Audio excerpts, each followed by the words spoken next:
Testo और एपोनिक्स electric vehicles. Electric चलाओ, petrol और पोल्यूशन बचाओ। इलेक्ट्रिक है तो लाइफ इजी है।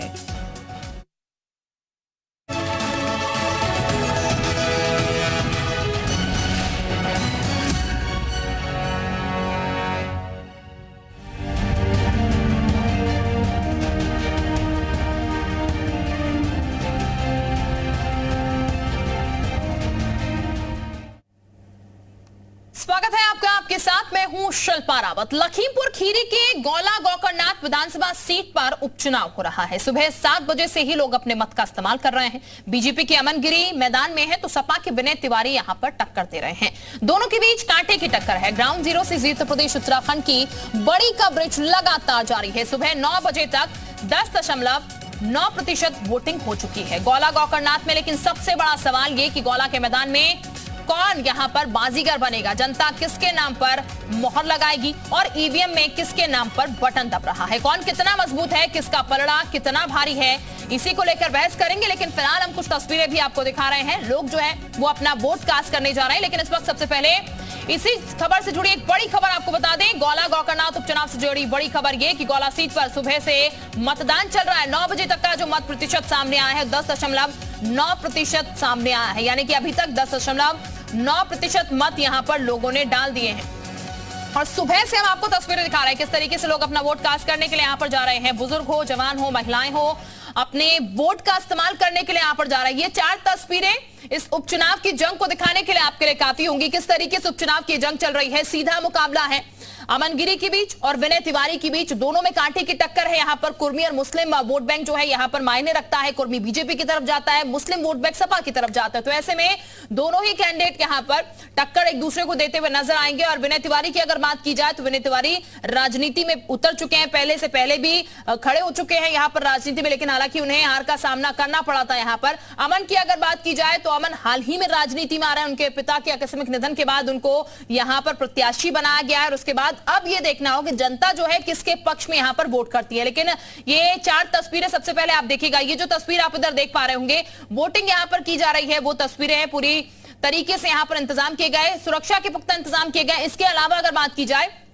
तो अमन गिरी ने अपने वोट का इस्तेमाल कर लिया है।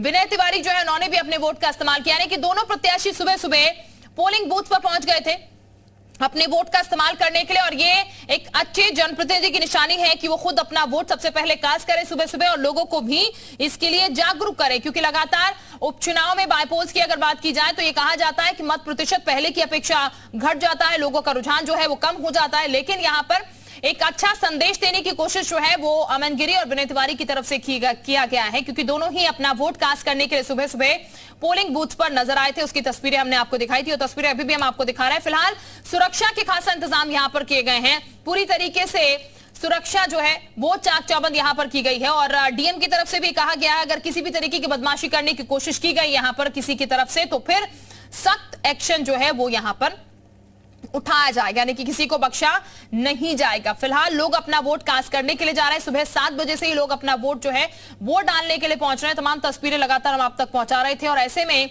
किस मुद्दे पर लोग यहां पर वोट कर रहे हैं इसको जानने की हम सुबह से कोशिश कर रहे हैं। विकास को लेकर लोग यहां पर कह रहे हैं कि विकास के मुद्दे को लेकर, रोजगार के मुद्दे को लेकर यहां पर वोट कास्ट कर रहे हैं। जो युवा है वो रोजगार के मुद्दे को लेकर खासकर वोट करने यहां पर पहुंच रहे हैं। महिलाएं यहां पर वोट करने के लिए पहुंच रही है। गृहिणियां जो है उनमें भी खासा उत्साह यहां पर देखने को मिला। सुबह सुबह गृहिणियां जो है अपना वोट कास्ट करने के लिए यहां पर पहुंच रही है। और दिन बढ़ते बढ़ते और तमाम लोग जो है वो यहां पर अपना वोट कास्ट करने के लिए पहुंचेंगे। ऐसी भी तस्वीरें हमने देखी जहां पर काम पर जाने वाले लोग जो हैं सबसे पहले अपना वोट कास्ट कर रहे हैं। मजदूर जो लोग हैं वो भी अपना वोट कास्ट करने के लिए पहुंचे हैं।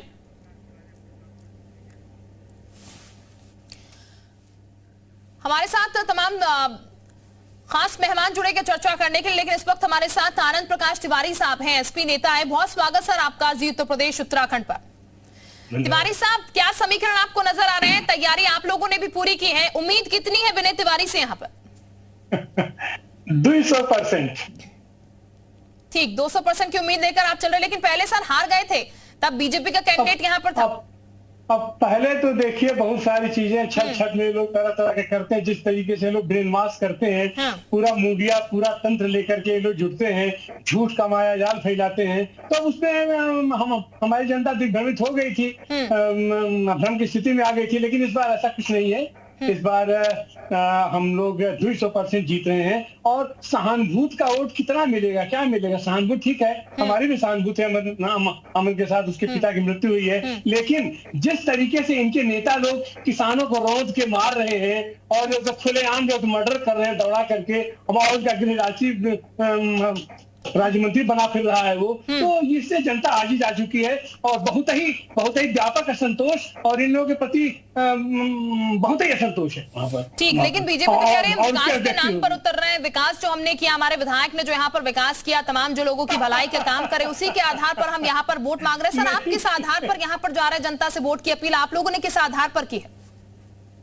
हम लोग जी हम लोग देखिए, हम लोग तो हमेशा तैयार रहते हैं और जनता वहां सब कुछ देख रहे क्या विकास किए हैं। इनका विकास वही है कि किसान 13 महीने तक आंदोलन पर था और उसको दबाने के लिए इनका गृह राज्य मंत्री खुलेआम वो तो धमकी देकर के अपने लड़के से कुचलवा करके किसानों को मरवा देता है। हमारे दलित समुदाय है, महिलाएं हैं, बेरोजगारी है, और क्या नहीं है, क्या इन्होंने किया है कि कहां से कहीं से तो खुशी का कोई इजहार आता है किसी समाज की किसी तबके से, कहीं से कुछ नहीं है। सब व्यथित है, सब दुखी है और ये तो खाली धन की राजनीति करनी है, पोलराइजेशन की राजनीति करनी है। हमारे साथ ऐसा नहीं है, हमारे साथ हर समुदाय, धर्म की राजनीति बीजेपी करती है। यहाँ पर जो घटनाएं लखीमपुर में हुई है उसका भी जिक्र आप कर रहे हैं। हमारे साथ हरीश श्रीवास्तव साहब भी जुड़ चुके हैं, प्रवक्ता हैं बीजेपी के। बहुत स्वागत सर आपका भी चर्चा में।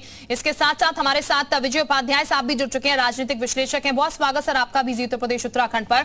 हरीश जी, आनंद प्रकाश तिवारी साहब को आप सुन रहे होंगे, वो कह रहे हैं लखीमपुर खीरी की अगर बात की जाए तो घटना भूले नहीं भूलती है, किस तरीके से वो पूरी घटना हुई थी। यहाँ पर लोग परेशान है और अपने कैंडिडेट को लेकर 200% तो श्योर है कि यहाँ पर से जीत हासिल कर रही है इस बार सपा। देखिए, समाजवादी पार्टी इसी तरह से 2019 विधानसभा चुनाव के पहले ही सरकार बना ली थी, तो उनका ओवर कॉन्फिडेंस को जनता ने सच का आईना इनको दिखाया था। पुनः उत्तर गोला की सम्मानित जनता इनको सच का आईना दिखाएगी। वास्तविकता ये है कि उत्तर प्रदेश के अभिनंदनीय मुख्यमंत्री आदरणीय योगी आदित्यनाथ के नेतृत्व में भारतीय जनता पार्टी की सरकार ने अपराध मुक्त व्यवस्था, भ्रष्टाचार मुक्त व्यवस्था, सुशासन और विकास को साकार किया है और इस पर एक मजबूत मुहर जिस तरह से 2022 के चुनाव में उत्तर प्रदेश सम्मानित जनता ने लगाया था और गोला की जनता ने लगाया था, पुनः इस आज जो मतदान हो रहा है उसमें भी रिकॉर्ड मतों से भारतीय जनता पार्टी का प्रत्याशी विजय सिंह को प्राप्त। ठीक, यानी कि बीजेपी भी आश्वस्त है यहाँ पर कि जीत जो है वो बीजेपी के प्रत्याशी की होगी। हम विजय उपाध्याय साहब का रुख कर लेते हैं, राजनीतिक विश्लेषक हैं। विजय उपाध्याय साहब, सुबह 9 बजे तक की अगर बात की जाए 10.9% मत जो है यहाँ पर पड़ चुके हैं। सर, इस स्पीड की अगर बात की जाए तो क्या अंदेशा आपको लग रहा है, कितना मत प्रतिशत यहाँ पर इस सीट पर हो सकता है? क्योंकि बायपोल को लेकर अक्सर कहा जाता है कि उतना उत्साह लोगों में नजर नहीं आता।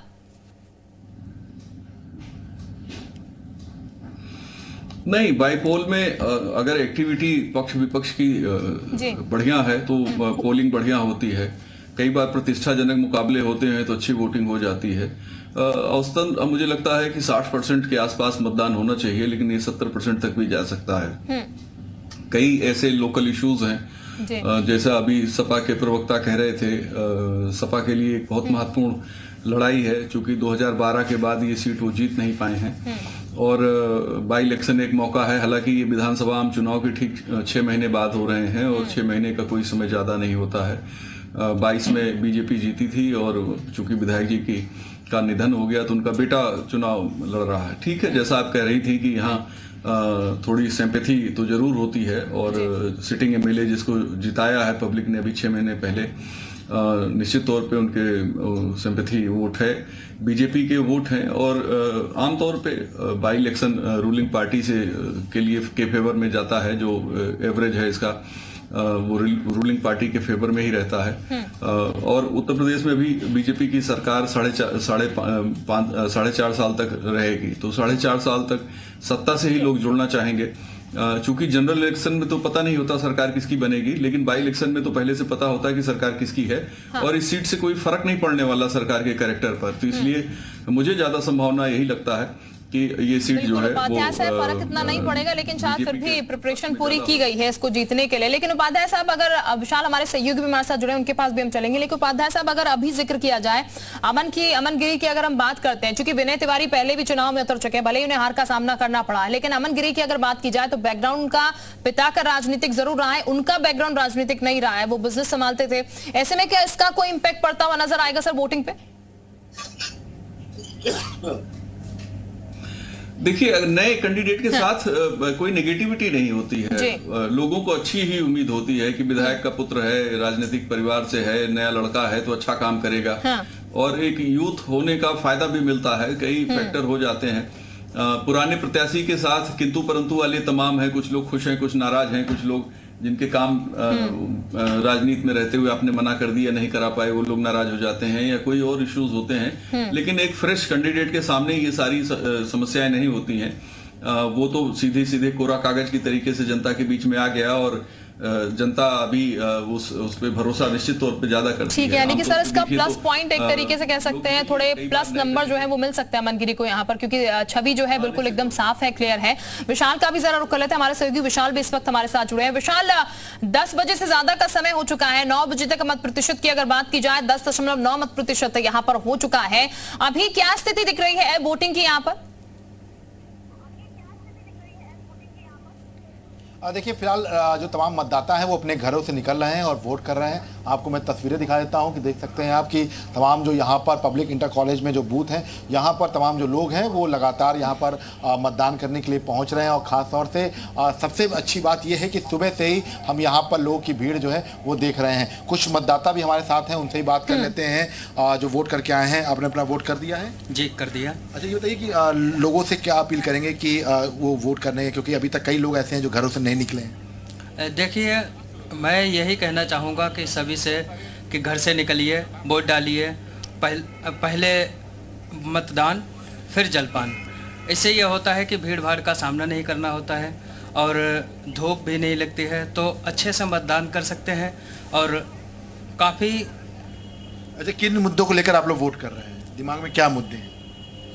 यही कि जो काम बिछड़े हैं, ये जो भी अभी तक नहीं हुए हैं उनको लेकर के, मतलब जो काम अभी तक नहीं हुए हैं विकास कार्यों को लेकर, तो ये महत्वपूर्ण है। और आप देख सकते हैं, देखिए तमाम जो लोग हैं वो आपको यहाँ पर दिखाई पड़ेंगे। इसके साथ साथ आप देखिए वो तस्वीर आपको मैं दिखाता हूँ कि यहाँ पर तमाम लोग आपको बिल्कुल विशाल, यानी कि तमाम लोग अपना वोट कास्ट करने के लिए पहुंच रहे हैं। और ये खूबसूरत तस्वीर है कि लोग जान रहे हैं कि उनका वोट जो है वो कितना इंपॉर्टेंट है, वोट कितनी चोट कर सकता है, इसलिए लोग घरों से बाहर निकल रहे हैं, अपना वोट कास्ट कर रहे हैं, विकास के मुद्दे पर वोट कास्ट कर रहे हैं।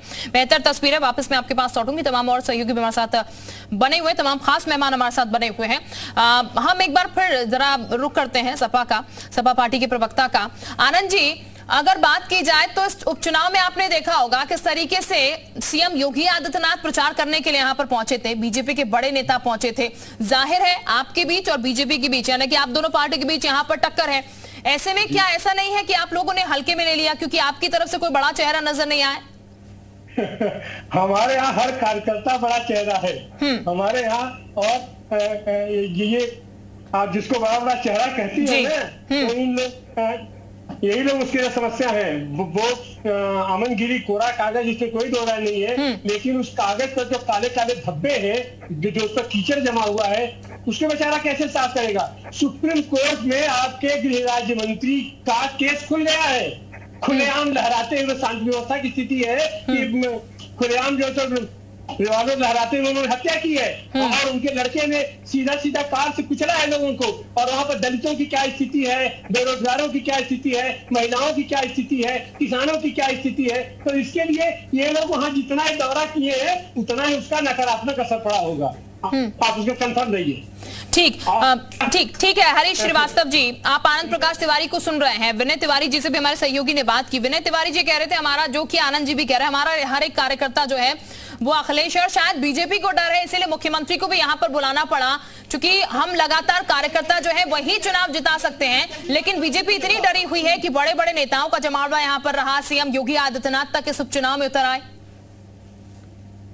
उनको जाना चाहिए था, अमित शाह को जाना चाहिए था। आनंद जी, मैं आपके पास आती हूँ, अब जरा जवाब ले लेते हैं। हरीश जी बोलेगा।